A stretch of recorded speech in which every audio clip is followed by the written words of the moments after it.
Hello everyone and welcome to today's video on ethical hacking interview questions at Intellipaat. Do you know friends that the demand for cybersecurity has soared in this age of technology?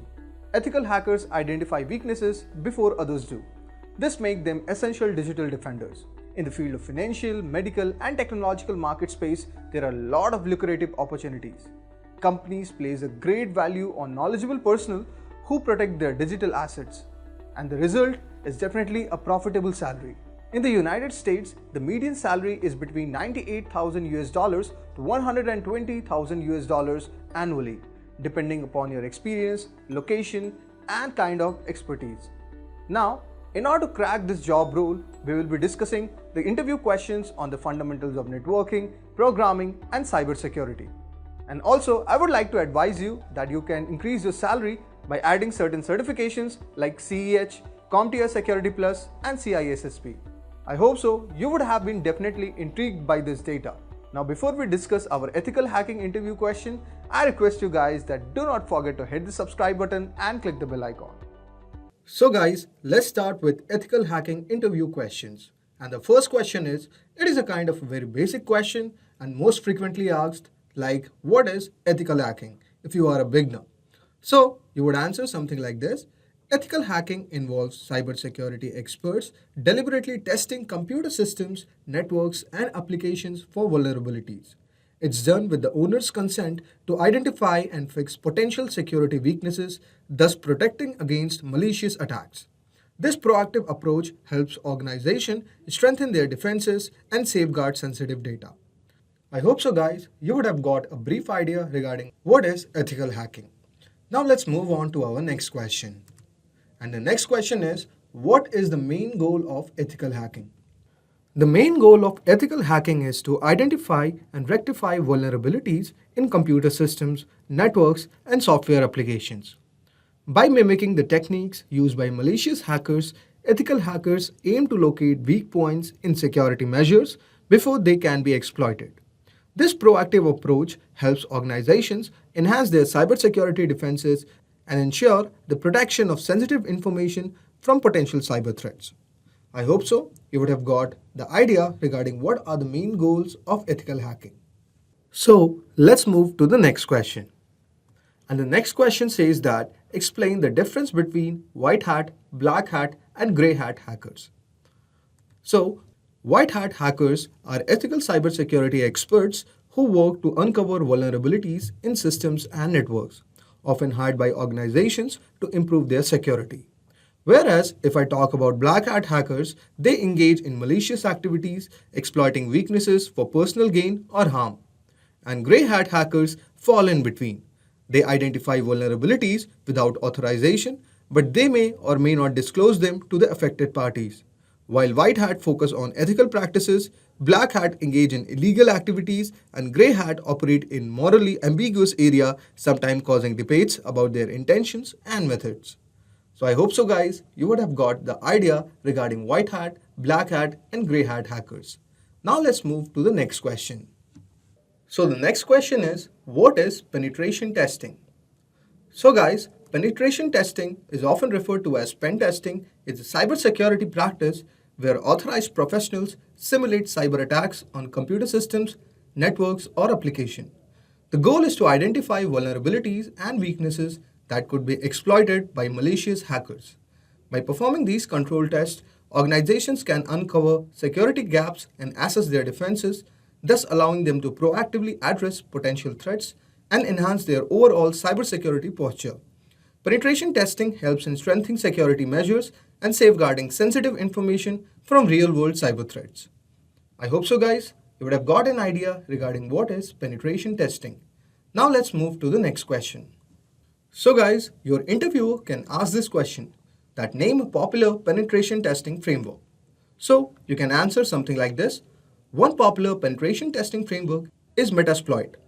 It is an open source tool that provides a comprehensive suite of exploits, payloads, auxiliary modules, and post-exploitation functionalities.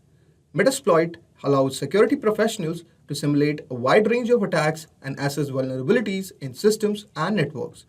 It's widely used for both manual and automated penetration testing, offering a structured approach to identify and address security weaknesses. I hope so you would have got the answer for this question. Now let's move on to the next question. So the next question is, what is footprinting in ethical hacking? And the answer is, footprinting in cybersecurity refers to the process of gathering information about target system, network, or organization. This involves collecting details such as domain names, IP addresses, employee names, social media profiles, and other publicly available data. Footprinting helps hackers understand their target digital footprint, which aims aid in planning potential attacks. However, in ethical hacking, footprinting is used by security professionals to assess the security posture of a target and identify potential entry points for unauthorized access. It's a crucial initial step in penetration testing and vulnerability assessment. Now let's move on to the next question. So the next question is, explain the concept of social engineering. And the answer is, social engineering is a tactic used by hackers to manipulate individuals into divulging sensitive information, performing actions, or making decisions that compromise security. The psychological manipulation exploits human psychology, trust, and emotion to gain unauthorized access to systems, network, or data. Common techniques include phishing mails, pretexting, baiting, and tailgating by following authorized personnel. Security awareness training and skepticism are essential to counter social engineering attacks as they exploit human vulnerabilities rather than relying solely on technical weaknesses. I hope so guys, you would have got an answer for this question. Now let's move on to the next question. So the next question is, what is vulnerability assessment? So guys, vulnerability assessment is a process of systematically identifying and evaluating security vulnerabilities in computer systems, networks, applications, and other IT assets. It involves using automated tools or manual techniques to scan and analyze these assets for known weaknesses. The goal is to discover potential points of exploitation that could be targeted by malicious actors. After identifying vulnerabilities, organizations can prioritize and address them to enhance their cybersecurity defenses. Vulnerability assessments are a proactive approach to minimizing the risk of cyber attacks and data breaches by identifying and rectifying weaknesses before they are exploited. I hope so guys, you would have got the answer for this question. Now let's move on to the next question. So the next question is guys, what is a SQL injection attack? So an SQL injection attack is a type of cyber attack where malicious actors exploit vulnerabilities in a website or application's input field to manipulate an underlying database. By inserting malicious SQL statement into these input fields, attackers can gain unauthorized access to the database, extract, modify, or delete data, and potentially execute administrative actions. These attack occurs when the application doesn't properly validate or sanitize user inputs, allowing attackers to inject their own commands. To prevent SQL injection, developers need to implement input validation, parameterized queries, and security best practices to ensure that user inputs are properly handled and sanitized. So guys, the next question is, describe a cross-site scripting attack. So guys, an XSS or cross-site scripting attack is a type of cyber attack where malicious code is injected into a web application, which then gets executed by unsuspecting users who visit the affected website. This code typically consists of scripts written in languages like JavaScript. When other users view the compromised page, the injected code runs in their browsers, thus allowing attackers to steal data, session cookies, or even redirect users to malicious websites.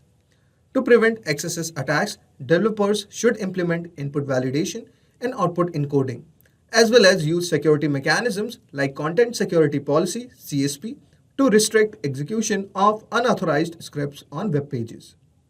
I hope so guys, you would have got an idea regarding an XSS attack. Now let's move to the next question. So guys, our next question is, what is a DDoS attack? So a distributed denial of service attack is a cyber attack that aims to overwhelm the target system, network, or a website within an enormous volume of traffic, thus rendering it unavailable to legitimate users. This is achieved by utilizing a network of compromised computers, often referred to as a botnet, to flood the target and the traffic request. The sheer volume of incoming requests exceeds the system capacity to handle them, thus causing slow performance or complete downtime. DDoS attacks can disrupt online services, causing financial losses and reputational damage. Organizations should use various mitigation techniques and services to counter DDoS attacks and ensure the availability of their online resources. I hope so guys, you would have got the answer for DDoS attack. It is also a very important question. Now let's move to the next question. So guys, the next question is explain the difference between encryption and hashing. So guys, encryption is a process of converting readable data or plain text into a scrambled format, which is a ciphertext, using an encryption algorithm and a key. Here the intention is to protect data confidentiality, and encrypted data can be decrypted back to its original form using the appropriate decryption key. It is basically used for securing sensitive information during the transmission and storage.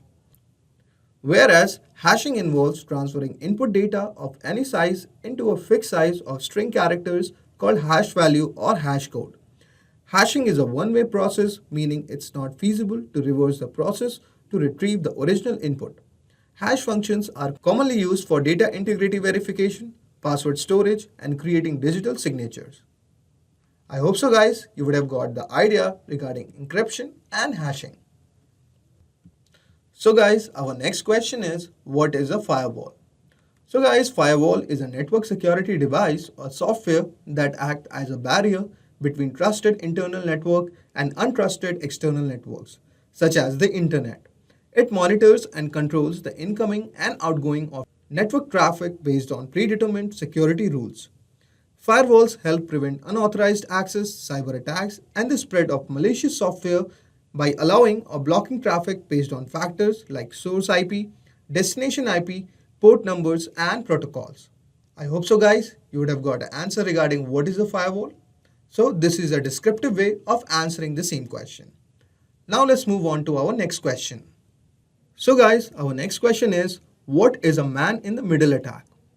A man-in-the-middle attack is a cyber attack where unauthorized third parties intercepts or alters the communication between two parties without their knowledge. The attacker positions themselves between sender and the receiver, thus effectively becoming an intermediary and gaining the ability to eavesdrop, manipulate, or steal information that are being exchanged. So, MITM attacks can occur in various contexts, including wireless networks, unsecured websites, email, or secure connection. To mitigate MITM attacks, it is crucial to secure communication protocols such as HTTPS, ensure proper encryption, validate digital certificates, and educate users about the risk of connecting to unsecured networks or clicking on suspicious links. I hope so guys, you would have got the answer for this question. Now let's move on to the next question. So guys, our next question is, what is ARP poisoning? ARP stands for Address Resolution Protocol. And this poisoning is known as ARP spoofing, in which an attacker sends falsified ARP messages over local area network. ARP is responsible for translating IP addresses into MAC addresses that devices use to communicate on a network. In an ARP poisoning attack, the attacker sends fake ARP messages to associate their own MAC addresses with the IP addresses of other legitimate devices on the network. This can lead to several malicious outcomes like interception, denial of service, man-in-the-middle attacks, and many more. Thus, mitigating ARP poisoning involves security measures like port security, network segmentation, intrusion detection systems, and monitoring ARP traffics for anomalies. I hope so guys, you would have got the answer for the same question. So basically, this is one of the most important questions guys. So have a look on this one. So let's move to our next question. And the next question is one of the most important questions which are frequently asked, that is, explain the steps of the ethical hacking process. So guys, the ethical hacking process typically involves several key steps to systematically identify vulnerabilities and strengthen security measures. The first one is planning and reconnaissance. Defining the scope of the assessment, gathering information about the target system, network, or application. This involves activities like footprinting, which involves collecting publicly available information about the target. Then comes the scanning, using various tools and techniques to scan the target for open ports, services, and potential vulnerabilities. This helps identify potential entry points for the attacks. Next is gaining access. then attempt to exploit the identified vulnerabilities to gain access to the target system. This might involve using exploits or testing weak passwords. The fourth one is maintaining access. Once access is gained, ethical hackers might create a backdoor to maintain access for further testing. The fifth one is analysis. They analyze the results of the testing to understand the potential impact of the vulnerabilities, paths, and attackers could take the potential damage. The sixth step is reporting. Document all findings in a comprehensive report, including the vulnerabilities discovered, their potential impact, and recommendation for remediation. The seventh one is remediation. You will share the report with the organization's IT team and work collaboratively to fix the identified vulnerabilities and strengthen the security. The eighth one is verification. You have to verify the remediation efforts that have been successful by retesting the systems to ensure that the vulnerabilities have been effectively patched. The ninth step is documentation. Document the entire process from planning verification to future reference and to maintain the record of the assessment. And the 10th and the final step is continuous improvement. Ethical hacking is an ongoing process. Regularly reassessing system, staying updated on the new threats, and adjusting security measures are essential for maintaining a strong cybersecurity posture. So these were the steps involved in the ethical hacking process. So the next question is, your interviewer can ask something like this: name a few common tools used in ethical hacking. So you can answer and provide these tools such as Nmap, Wireshark, Nessus, and Burpsuit. I hope so guys, you would have got the answer for this question. So now let's move to the next question. So guys, the next question is, what is a zero-day vulnerability? So guys, a zero-day vulnerability is a security flaw in a software that's exploited by hackers before developers are aware of it. Because there are 0 days to fix it, it leaves systems exposed, thus allowing for unauthorized access or malicious actions. Mitigation involves rapid patching or security measures until a fix is available. I hope so guys, you would have got an answer for the same. Now let's move to the next question. So guys, our next question is, why is it crucial to obtain permission before conducting an ethical hacking assessment? So interviewer can try to assess your ethical skills. So you can provide an answer for the same, because unauthorized hacking can have legal and ethical implications. So that's why it's crucial to obtain permission before conducting any ethical hacking assessment. Now let's move on to the next question. And the next question is, what is the difference between active and passive reconnaissance? So guys, as we know that passive reconnaissance involves collecting information without directly interacting with the target system, while as active reconnaissance involves probing and interacting. I hope so guys, this is a short difference between active and passive reconnaissance. Now let's move on to the next question. The next question is, what are the laws and regulations should ethical hackers be aware of? This is also one of the most important questions, so you can answer something like this.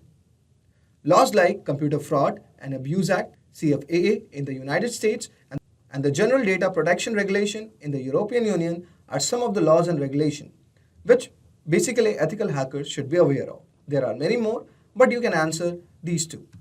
Now let's move on to the next question. And the next question is, why is responsible disclosure important?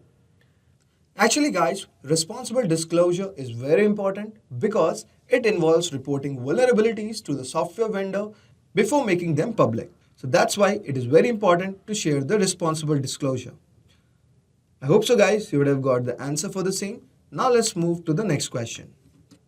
So guys, your interviewer can also ask this question to assess your ethical skill. And the question is, can you hack a system without permission to demonstrate vulnerabilities to the owner? And the answer is, hacking without explicit permission is illegal and ethical. So you have to answer like this to your interviewer, where you can say without any explicit permission, it is illegal and kind of ethical. So I would not do it. I hope so guys, you would have got the answer for the same. Now let's move on to the next question. And our next question is, what are the potential consequences of ethical hacking gone wrong? And the answer is, so guys, the potential consequences if ethical hacking goes wrong, they have kind of unintended consequences that includes system downtime, data breaches, or legal actions against the ethical hacker. So it's very important when you perform your ethical hacking, you should have to measure your steps and do not follow any wrong track. I hope so guys would have got the answer for the same. Now let's move on to the next question. And the next question is, explain the concept of honeypot. So guys, what is a honeypot? Honeypot is basically a decoy system which is designed to attract attackers. It helps security professionals to study attackers' technique and gather the intelligence. That's all about honeypot. This is kind of very interesting keyword, so you might expect some question on it. Now let's move on to the next question. That is, what is fuzz testing or fuzzing? Basically guys, a fuzz testing involves inputting random, unexpected or malformed data into a program to uncover its vulnerabilities. That involves the fuzzing or the fuzz testing. I hope so guys, you would have got the answer for the same. Basically guys, these tests are performed to help improve the system security and discover the vulnerabilities. Now let's move on to our next question. That is, describe a buffer flow vulnerability and how it can be exploited. So guys, a buffer flow vulnerability occurs when a program writes more data into a buffer that it can hold, thus causing excess data to override the adjacent memory location. This can lead to crashes, unauthorized code execution, and potential security breaches. Exploiting it involves like crafting malicious input that triggers the overflow, injecting malicious code into the overwritten memory, and executing it to gain control over the program or system. Proper input validation, buffer size checks, and memory protection mechanisms helps prevent such vulnerabilities. So, this is the answer for the same question. Now let's move on to our next question. Our next question is, explain the concept of session hijacking or session fixation. So basically guys, session hijacking or session fixation involves stealing or taking control of an authenticated user's session, potentially leading to unauthorized access, thus causing a cyber attack. I hope so guys, you would have got the answer for the same. Now let's move on to our next question. So guys, our next question is, what is privilege escalation?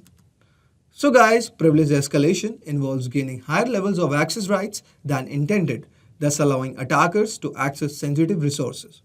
This is all about privilege escalation, where you will achieve all the higher level access rights than you are provided.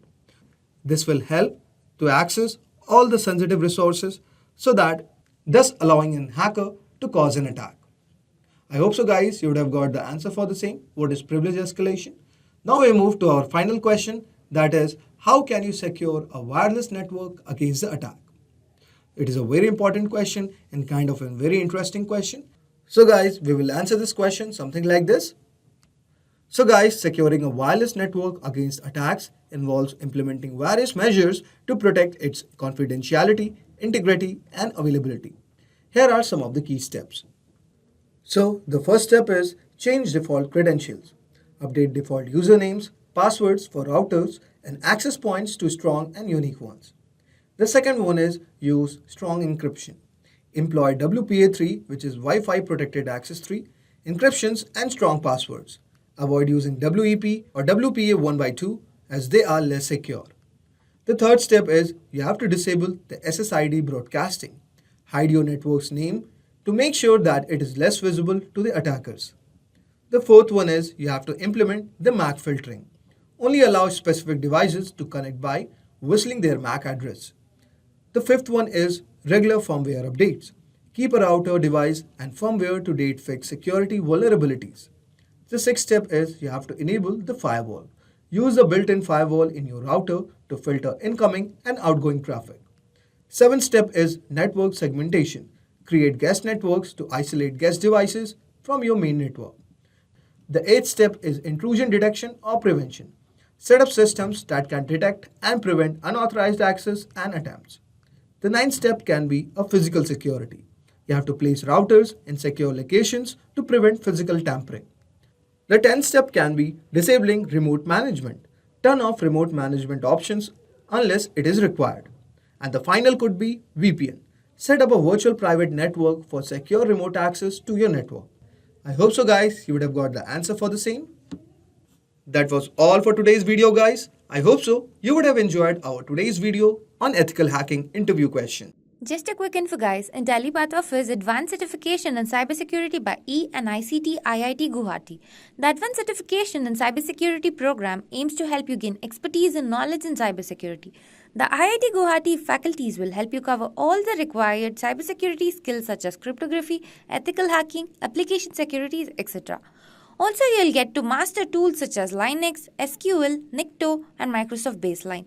With all these courses, we have already had thousands of professionals in successful career transition. You can check out the testimonial on our Achievers channel, whose link is given below in the description.